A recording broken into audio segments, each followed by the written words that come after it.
বান্দার আল্লাহর গোলাম, গভীর মনোযোগ দিয়ে শুনতে হবে। আল্লাহর নবী সাল্লাল্লাহু আলাইহি সাল্লাম বললেন, ক্বালা ইন্নাদ দুনিয়া কুল্লাহা মাতাউন খায়র, মাতাউদ দুনিয়া মারাতুস সলিহা।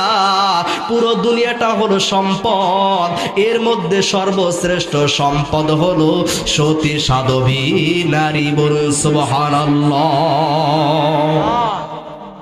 পুরো দুনিয়াটা হলো সম্পদ। পুরো দুনিয়াটা কি? সম্পদ। মাটির উপরে সম্পদ, মাটির নিচে সম্পদ, তেলের খনি, গ্যাসের খনি, স্বর্ণের খনি, লোহার খনি। জোরে বলেন কথা ঠিক না ব্যাঠিক? কয়লার খনি। আমার বন্ধুগণ, আমার ভাইরা, নবী সাল্লাল্লাহু আলাইহি ওয়াসাল্লাম বললেন, মাতাঈদ দুনিয়া মারাতুস সলিহা। এই পুরো দুনিয়ার মধ্যে সর্বশ্রেষ্ঠ সম্পদ হলো সতী সাধবী নারী, পর্দাশীল মহিলা। বলুন সুবহানাল্লাহ।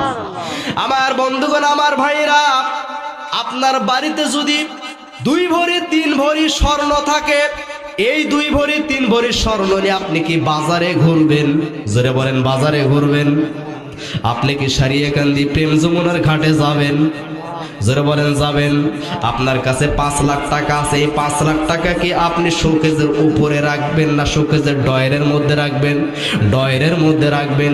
এ মুসলমান ইমানদার আল্লাহর গোলাম, আল্লাহর নবী সাল্লাল্লাহু আলাইহি সাল্লাম বললেন, নারীরা হলো স্বর্ণের চাইতেও দামি, হীরার চাইতেও দামি। বলুন সুবহানাল্লাহ। হীরার চাইতেও দামি, স্বর্ণের চাইতেও দামি। আর একটা হাদিস শুনেন, আমার নারীদেরকে আল্লাহর নবী শয়তানের সঙ্গে তুলনা করেছেন।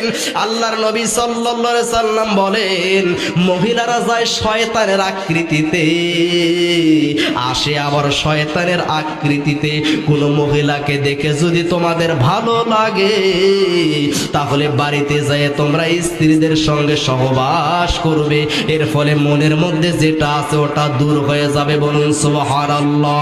এ মুসলমান ইমানদার আল্লাহর গোলাম, আল্লাহর নবী সাল্লাল্লাহু আলাইহি সাল্লাম এক হাদিসে মহিলাকে স্বর্ণের চাইতেও দামি, হীরার চাইতেও দামি, মণিমুক্তার চাইতেও দামি বললেন।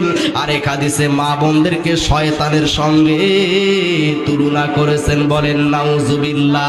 তার মানে বোঝা গেল, যেই সমস্ত মহিলারা পর্দার মধ্যে থাকে তারা হলো হীরার চাইতেও দামি, স্বর্ণের চাইতেও দামি, মণিমুক্তার চাইতেও দামি।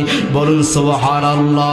আর যারা পর্দার মধ্যে থাকে না, বেপরদা ভাবে উত্তর পাড়া, দক্ষিণ পাড়া, মধ্য পাড়া, পশ্চিম পাড়া, নিউ মার্কেট ঘুরে আসে, ওরা হলো শয়তানি মহিলা। বলেন নাউজুবিল্লাহ।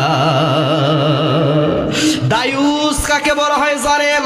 যার বউ বেটি পর্দার মধ্যে থাকে না, যার স্ত্রী মেয়ে পর্দার মধ্যে থাকে না।